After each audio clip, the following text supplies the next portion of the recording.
तो चलिए स्टार्ट कर लेते हैं बीटॉक के एक और नए एपिसोड को। और इस एपिसोड में भाई बहुत सारा अपडेट निकल के आया है इंडियन फुटबॉल से जुड़े। तो आपको अगर जानना है सब कुछ तो वीडियो का अंत तक जरूर देखते रहना। तो आज हम सबसे पहले बात करेंगे ईस्ट बंगाल के बारे में। भाई ईस्ट बंगाल आईएसएल में खेलने जा रहा है, ये आप लोग 100% श्योर हो जाइए, क्योंकि वेस्ट बंगाल के चीफ मिनिस्टर ममता बनर्जी ने फिर से अपना टांग अड़ाया है सीरीज इवेंट और ईस्ट बंगाल के मामले में। और यहाँ पर हमें मामला थोड़ा बहुत सॉल्ट आउट होते हुए दिखाई दे रहा है। बहुत जल्दी सब कुछ ठीक ठाक हो जाएगा। छोटा मोटा कुछ दिक्कत है अभी भी टर्म शीट में, लेकिन वो बहुत जल्दी सॉल्व हो जाएगा, मुख्यमंत्री ने ऐसा कहा है वेस्ट बंगाल का। और जिसके चलते भाई दोनों के तरफ अब हमें थोड़ा बहुत कंपनसेशन दिख रहा है। ईस्ट बंगाल भाई अपनी तरफ से बात बता रहा है, दूसरी तरफ श्री सीमेंट भी अपना बात बता रहा है, लेकिन श्री सीमेंट भाई कुछ कंपनसेशन देने के लिए अभी राजी हो चुका है और बहुत जल्दी सब कुछ क्लियर हो जाएगा और टर्म शीट भी भाई साइन हो जाएगा ईस्ट बंगाल के मैनेजमेंट द्वारा। इस तरह का अपडेट हमें मिल रहा है, सब कुछ पॉजिटिव नोट पर है।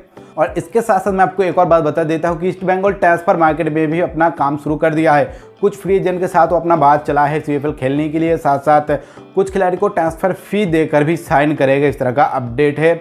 और विदेशी खिलाड़ी की अगर बात किया जाए तो भाई उनका हेड कोच रॉबी फॉलर इस मामले को देख रहा है। वो एक अलग एजेंट के साथ बात चला रहा है, अलग एजेंट के साथ वो काम कर रहा है और पूरा दायित्व है विदेशी रिक्रूटमेंट का वो है रॉबी फॉलर का, और वो भाई वो ही मेंटेन करेगा। और इसके बाद चले हम बात कर लेते हैं अपुया के ट्रांसफर के बारे में। तो उनका करंट क्या सिचुएशन है वो मैं आपको बता देता हूँ। तो एटीके मोहन बागान के साथ मुंबई सिटी एफसी के साथ अब भाई घुस चुका है Kerala blaster FC. Kerala blaster FC भी अपना थोड़ा बहुत इंटरेस्ट दिखा है, लेकिन उतना ज़्यादा इंटरेस्टेड नहीं है, लेकिन फिर भी इंटरेस्ट दिखा रहा है। तो नॉर्थ ईस्ट यूनाइटेड एफसी भाई अपना नज़र दिया था अब्दुल हक को और सितासन सिंह के ऊपर, जो कि केरला ब्लास्टर एफसी का खिलाड़ी है। और उसके चलते भाई केरला ब्लास्टर एफसी ने उनको ऑफर किया है कि हम लोग अपुया को ले लेंगे, इन दोनों खिलाड़ी को देंगे, साथ साथ 60 लाख रुपया भी देंगे। लेकिन नॉर्थ यूनाइटेड एफसी भाई इस ऑफर को रिजेक्ट कर दिया है। वो अब्दुल हक और सितासन सिंह को तो चाहता है, लेकिन अपुया को देना नहीं चाहता, इसीलिए उन्होंने इस ऑफर को रिजेक्ट कर दिया है। तो ये रहा भाई केरला ब्लास्टर एफसी के साथ मामला। उसके बाद में अगर बात करूँ मुंबई सिटी एफसी के साथ, तो मुंबई सिटी एफसी के साथ भाई अभी भाई थोड़ा बहुत हमें अपर हैंड दिख रहा है अपुया का, क्योंकि अपुया का जो न्यू एजेंट है भाई वो पहले मुंबई सिटी एफसी का डायरेक्टर रह चुका है, इसीलिए वो जो एजेंट है भाई वो कहीं ना कहीं अपुया को कन्विंस कर रहा है कि मुंबई सिटी एफसी में वो चला जाए। तो मुंबई सिटी एफसी के ऊपर अभी थोड़ा बहुत अपर हैंड है। और इसके बाद नेक्स्ट अगर मैं एटीके मोहन बागान की बात करूँ तो भाई एटीके मोहन बागान तो इंटरेस्टेड है और नॉर्थ यूनाइटेड एफसी भाई उनको सेल करेगा। एटीके मोहन बागान में नॉर्थ यूनाइटेड एफसी का भी थोड़ा बहुत मन है, क्योंकि नॉर्थ यूनाइटेड एफसी को वहाँ से परवेज दास और सुमित राठी चाहिए, साथ साथ 60 लाख रुपया भी उनको चाहिए। तो यहाँ पर थोड़ा बहुत दिक्कत हो रहा है। 2 करोड़ रुपया देने के लिए तैयार है एटीके मोहन बागान, लेकिन अपना खिलाड़ी देने के लिए वो तैयार नहीं है, जिसके चलते ये डील भाई आगे नहीं जा रहा है। मुंबई सिटी एफसी भाई 2 करोड़ रुपया लगभग देने वाला है, लेकिन वहाँ पर भी नहीं हो रहा है। अभी भाई नॉर्थ यूनाइटेड एफसी का जो मैनेजमेंट है वो एटीके मोहन बागान में सेल करने की कोशिश करे, ताकि वहाँ पर से उनको 2 खिलाड़ी मिल जाए, साथ साथ कुछ पैसा भी मिल जाए। लेकिन पैसा तो देने के लिए अभी भाई राजी हो गया है एटीके मोहन बागान, लेकिन खिलाड़ी देने के लिए अभी भी राजी नहीं हुआ है। यही है भाई फाइनल अपडेट अपुया को लेकर। ज़्यादा कुछ यहाँ पर मैं घिसा पिटा आपको नहीं बताऊंगा, जो फाइनल अपडेट आया है मैंने आपको बता दिया। फटाफट आप लोग भी क्या सोच रखते हो इस चीज़ के ऊपर कमेंट जरूर कीजिए। और इसके बाद नेक्स्ट अपडेट आ रहा है भाई मुंबई सिटी एफसी के मिडफील्डर हर्नान सैंटाना को लेकर। तो भाई हर्नान सैंटाना ने अपने तरफ से ऑफर भेजा था केरला ब्लास्टर एफसी को, क्या आप हमें साइन करना चाहोगे, लेकिन केरला ब्लास्टर एफसी अभी फिलहाल उनके ऊपर इंटरेस्टेड नहीं है। दूसरी तरफ मुंबई सिटी एफसी के साथ उनके कॉन्ट्रैक्ट एक्सटेंशन का अभी भी नेगोशिएशन बातचीत चल रहा है, लेकिन मुंबई सिटी एफसी भाई उतना ज़्यादा इंटरेस्टेड नहीं है। लेकिन हर्नान सैंटाना भाई आईएसएल में रहना चाहता है, इस तरह का चीज़ हमें दिखाई दे रहा है। ये स्पेन से बिलोंग करता है, उम्र है 30 साल, मेन पोजीशन है सेंटर मिडफील्ड। और मुंबई सिटी एफसी के साथ लास्ट सीजन में 18 अपीयरेंस पे 2 गोल भी इन्होंने किया है। तो परफॉर्मेंस उतना ज़्यादा खराब नहीं था, अच्छा परफॉर्मेंस था। मुंबई सिटी एफसी भाई चैंपियन भी बना था इन सभी खिलाड़ी के मदद से ही। और मुंबई सिटी एफसी के साथ अभी बात चल रहा है, लेकिन क्लियर नहीं है। लेकिन आगे जाकर अगर कुछ भी नया प्रोग्रेशन होता है हर्नान सैंटाना को लेकर ट्रांसफर मार्केट में, तो मैं आपको जरूर इन्फॉर्म कर दूंगा।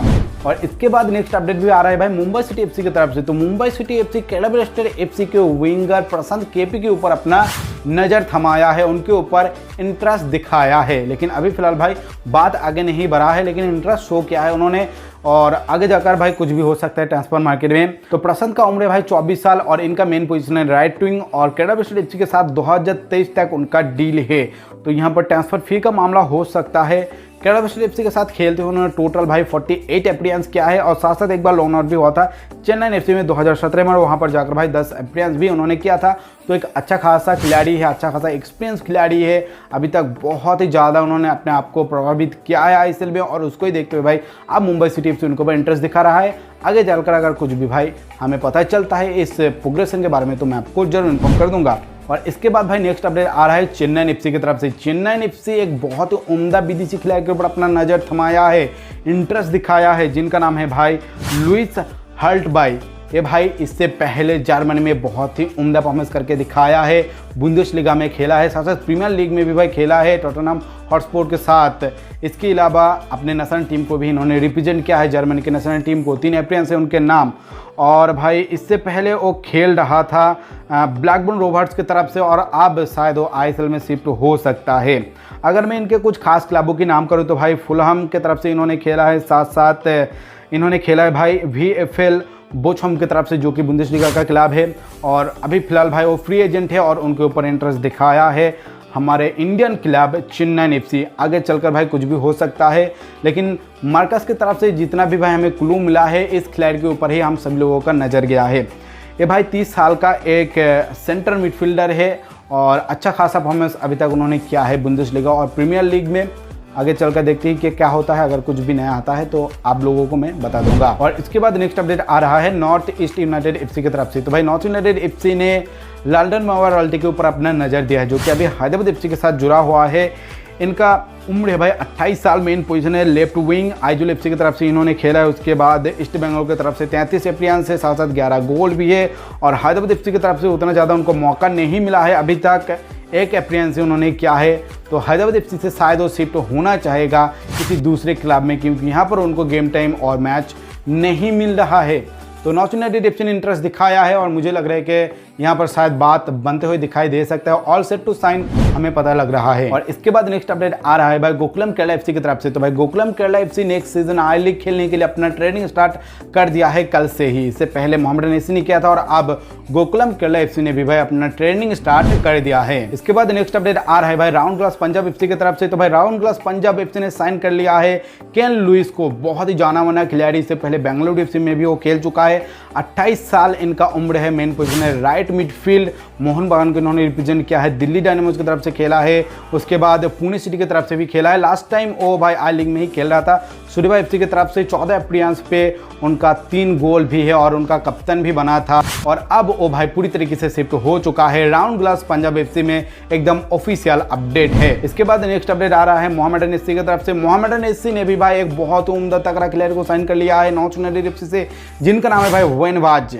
इनका उम्र है 27 साल, मेन पोजीशन है सेंटर बैक। और इससे पहले चेन्नई सिटी एफसी की तरफ से खेला है, एफसी पुणे सिटी की तरफ से खेला है, चर्चिल ब्रदर्स की तरफ से खेला है। लास्ट टाइम जुड़ा हुआ था नॉर्थ यूनाइटेड एफसी के साथ। 10 अपीयरेंस है नॉर्थ यूनाइटेड एफसी के साथ उनका। 2019 से लेकर 2021 तक जुड़ा हुआ था, लेकिन उतना ज़्यादा उनको मौका नहीं मिला था। लेकिन अब वो पूरी तरीके से ऑफिशियली शिफ्ट हो चुका है मोहम्मडन एसी में। नेक्स्ट सीजन आई लीग वो खेलने वाला है। इसके बाद नेक्स्ट अपडेट आ रहा है भाई CFL की तरफ से, कलकत्ता फुटबॉल लीग की तरफ से। तो भाई कलकत्ता फुटबॉल लीग का शेड्यूल सामने आ चुका है, फिक्सर सामने आ चुका है। पहला मैच भाई जो चैंपियन बना था लास्ट सीजन पेयरलेस, उनके साथ खिदिरपुर स्पोर्टिंग क्लब का होने वाला है। ATK मोहन बागान भी भाई शामिल है, अपना AFC कप का जो कैंपेन है वो पूरा करके फिर खेलेगा यहाँ पर। साथ साथ SC ईस्ट बंगाल का भी नाम इस लिस्ट में आपको नज़र आ रहा है। अभी तक भाई पूरा शेड्यूल तो सामने नहीं आया है, लेकिन कुछ कुछ डेट हमारा सामने आ चुका है। और आने वाले दिनों में पूरा शेड्यूल भी, फिक्सर भी हमें पता चलेगा, क्योंकि भाई अभी डुरांड कप का फिक्सर नहीं आया, उसको ही मद्देनजर रखते हुए बाकी फिक्सचर तैयार किया जाएगा CFL का, जिसके लिए आपको थोड़ा वेट करना पड़ेगा। और इसके बाद भाई नेक्स्ट अपडेट आ रहा है केरला ब्लास्टर्स एफसी की तरफ से। केरला ब्लास्टर्स एफसी का जो नेक्स्ट विदेशी खिलाड़ी है भाई, उनके बारे में मार्कस ने हमें कुछ क्लू दिया है। तो उन्होंने कहा है कि केरला ब्लास्टर्स एफसी का नेक्स्ट जो खिलाड़ी होने वाला है वो ब्राजील से बिलोंग करेगा। उम्र होगा उनका भाई 20 ईयर्स, 20 साल का, सिर्फ 20 साल का, यानी कि एक यंग खिलाड़ी होगा और एक डिफेंडर है। इससे पहले वो एक बहुत ही पोटेंशियल क्लब के साथ खेल चुका है यूरोप में। साथ साथ वो क्लब भाई एक मेजर ट्रॉफी भी जीता है UFA क्लब चैंपियनशिप में। तो कौन सा क्लब है और कौन सा खिलाड़ी है, इसके बारे में अभी तक कुछ हमें पता नहीं चला है भाई, हम लोग ढूंढ रहे हैं। आपको अगर पता चल गया है तो कमेंट जरूर करके मुझे बताइए। और इसके बाद नेक्स्ट अपडेट आ रहा है भाई संदेश झिंगान को लेकर। ठीक है, मोहन बागान फैनों के लिए हाँ मैं कहूँगा कि बैड न्यूज़ है, लेकिन इंडियन फुटबॉल फैनों के लिए बहुत बड़ा गुड न्यूज़ है। संदेश झिंगन के पास 3 देशों का ऑफर आया है बाहर से। एक है ऑस्ट्रेलिया, उसके बाद क्रोएशिया और ग्रीस से। इन तीनों देशों से भाई ऑफर आया है, ऐसा मार्कस ने कहा है, और बहुत ही अच्छा ऑफर है। शायद आपको संदेश झिंगन विदेश में खेलते हुए आप दिखाई दे सकता है, यूरोप में जाकर खेलते हुए दिखाई दे सकता है, इस तरह का हमें हिंट मिल रहा है। और एटीके मोहन बागान के साथ उनका कॉन्ट्रैक्ट लॉन्ग टर्म में है, लेकिन भाई एक रिलीजिंग कॉज भी है। मैंने आपको बताया था एक रिलीजिंग एक प्रोसेस है कि अगर कोई विदेशी टीम उनको लेना चाहता है तो भाई एटीके मोहन बागान उनको आसानी से रिलीज़ कर देगा, और भाई वही क्लोज को शायद अब एक्टिवेट किया जाएगा, और उसके ही चलते संदेश झिंगन एटीके मोहन बागान को छोड़कर विदेश में जाकर खेल सकता है, जो कि इंडियन फुटबॉल के लिए एक बहुत ही अच्छा चीज़ है कि हमारा एक डिफेंडर बाहर जाकर खेल रहा है। और हम लोगों के लिए भाई एक प्राउड मोमेंट होगा जब वो शिफ्ट होगा। आप लोग भी भाई उम्मीद करिए कि बहुत जल्दी मामला क्लियर हो जाए और संदेश झिंगन बाहर जाकर खेले, ताकि उनको अच्छा खासा एक्सपीरियंस गेन हो और इंडियन फुटबॉल को आकर मदद कर सके। तो फिलहाल के लिए इस वीडियो में इतना ही। आपको बहुत बहुत शुक्रिया टाइम निकाल के इस वीडियो को देखने के लिए। अगर आपको वीडियो अच्छा लगे तो लाइक जरूर कर दीजिए, अपने दोस्तों से इस वीडियो को ज़्यादा से ज़्यादा शेयर कर दीजिए, ताकि उनको भी इस तरह की इंपॉर्टेंट चीज़ों के बारे में पता चले। और आपने अभी तक चैनल को सब्सक्राइब नहीं किया है तो चैनल को सब्सक्राइब करने के बाद ऑल नोटिफिकेशन ऑन कर दीजिए, ताकि आपको फटाफट नोटिफिकेशन मिल जाए जब भी मैं वीडियो अपलोड